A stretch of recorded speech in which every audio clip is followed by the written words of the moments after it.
Hi, I'm Randy Altman with Post Perspective. We're here with Facilis' Jim McKenna and Second Try's Will Witwer. Hello, welcome. Hi. Hi. How you doing, Randy? Good. We're here to talk about storage in lieu of IBC happening this year.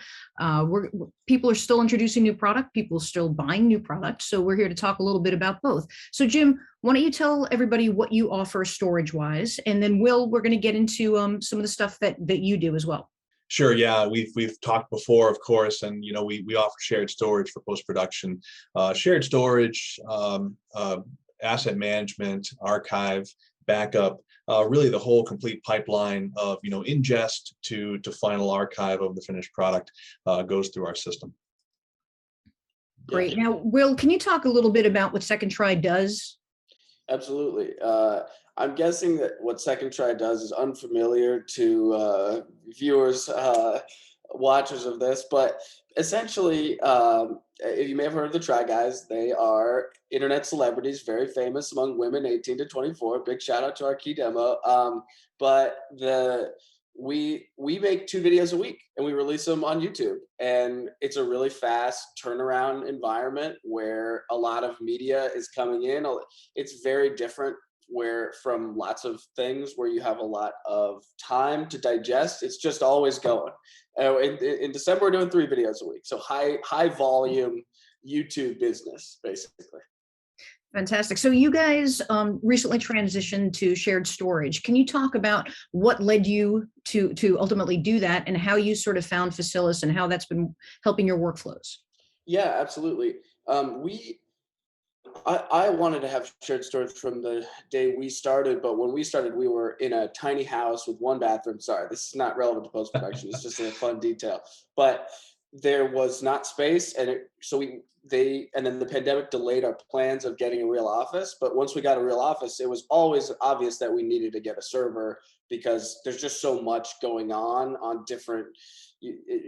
Truly, the amount of content we release is crazy. I really can't stress that enough.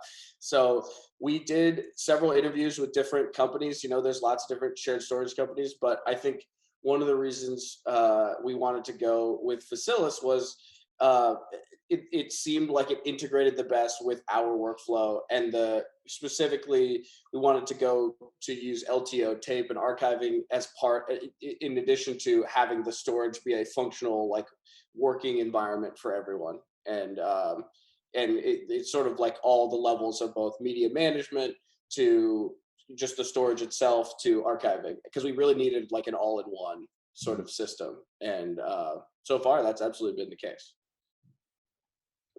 Jim, do you want to talk a little bit about how you helped these guys? Yeah, like anyone who comes from just a bunch of hard drives, having a way to get that into the system and ingest that, for their purposes, it was mostly timed out stuff. It was stuff that, wasn't going to be produced on anymore. So it needed to go to archives. So that's what Will's been doing, is basically pushing that stuff directly to LTO. But in the meantime, indexing everything into Fast Tracker so that it has a legacy position in the facility with metadata can be added, it can be searched on. And then, while that's happening, all these new projects that are coming in, all this new footage being ingested is being proxied out currently using, I think, a ProRes proxy codec to get everything out to the remote editors, who are able to then, ingest that into their home systems and work with that. And all of that, by the process of the proxies being generated, is being indexed into the Fast Tracker asset management system. And then, when it goes off to tape at the end of that production, that's all being managed by Fast Tracker as well, and then being indexed, in place as it goes off to LTO. So it was sort of giving him sort of a pipeline, from the initial ingest and proxy, for the remote editors, all the way through the LTO process. Yeah, and it's been a huge help for all the remote working, because we were previously all, we would trade off little orange lacy drives that don't run very fast.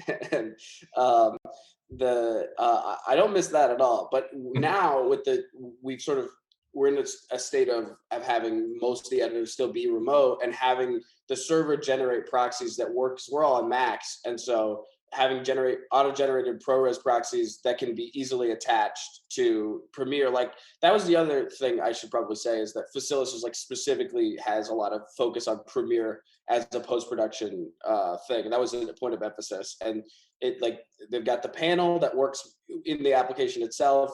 It's easy to attach the proxies that are generated. It's all sort of built for Premiere, and it's really helped our remote setup because I don't have to manually tell it to generate those proxies. I can just upload them, and it's even auto uploading to the cloud. So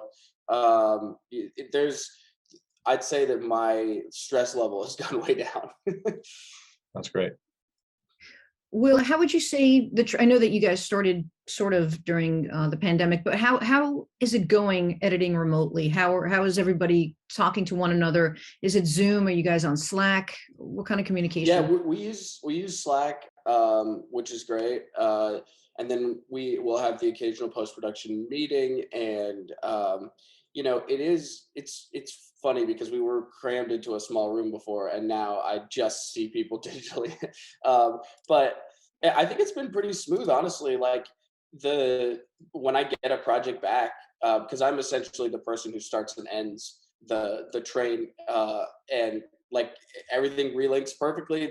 The system has really functioned well, and being able to and this is just a basic point, but just having shared storage at all has meant that I can delegate to my assistant editor, who's sitting right next to me. Big shout out to her.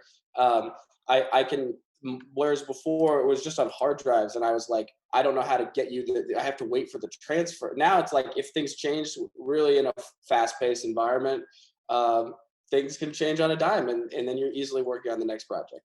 So yeah, I think remote's been good. It took some adjusting to, and I'd say this with Facilis integrated has been way smoother remote workflow than when it was just me making proxies and putting them on Dropbox. So Jim, do you see, is this story pretty familiar right now? Is this sort of the workflow that a lot of people are adopting?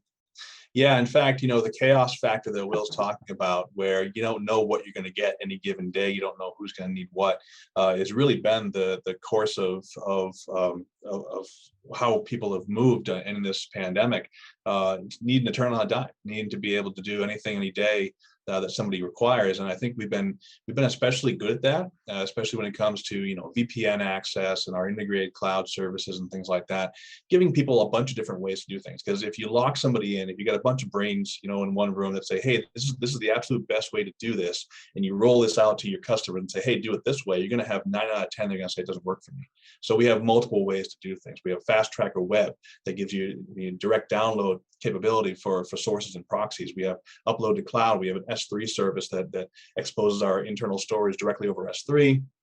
And we have, our VPN service, which is or over any VPN, you can just mount volumes to your system at home, through our client software. So it's really, having all these different ways to do things sort of overcomes the chaos factor, because you say, okay, just pick one. We're going to get it to you somehow.